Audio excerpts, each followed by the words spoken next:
Hello guys, magandang gabi.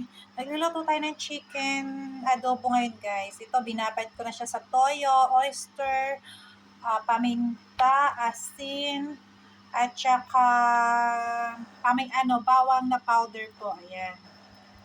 Meron akong sibuyas dito. At saka nilagyan ko din siya ng lemon po guys. Ayan. Ayan po, nilagay na natin yung ating chicken guys. Tapos, tatakpan po natin. Antayin po natin siya mag-brown-brown. Ayan guys, so brown-brownin muna natin guys bago natin ilagay yung ito yung pinagbabaran niya guys. Yan.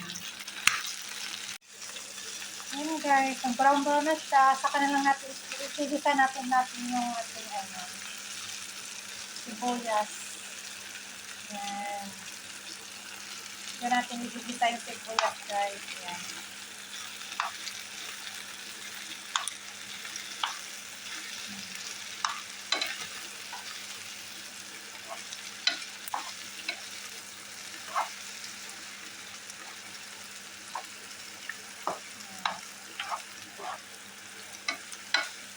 Saka natin ilalagay yung ibang chicken. Ibang chicken guys. Ilagay natin siya. Yan.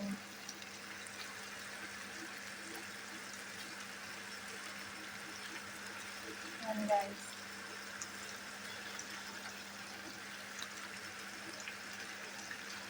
Tapos, saka natin lagay yung ating binabaran. Pinagbabaran natin ito guys, kaganina. Lagay natin konting tubig.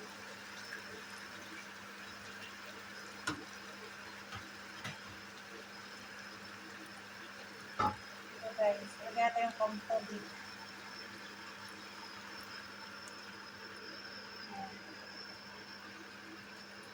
Papakuloy natin yung tubig guys. Yung guys, kumukulo na siya. Paglalagyan natin ng konting asukal para mabalance yung lasa niya guys. Hindi siya maalat, hindi siya matamis, hindi siya maasim, katamtaman lang.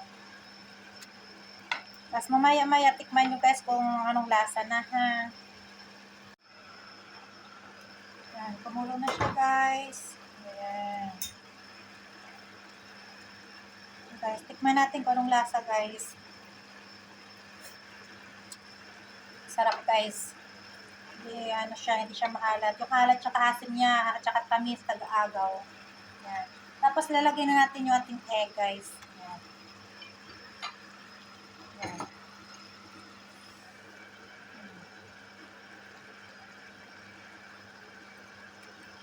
Egg.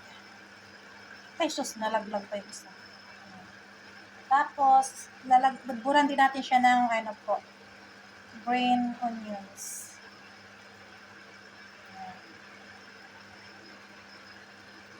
Yan.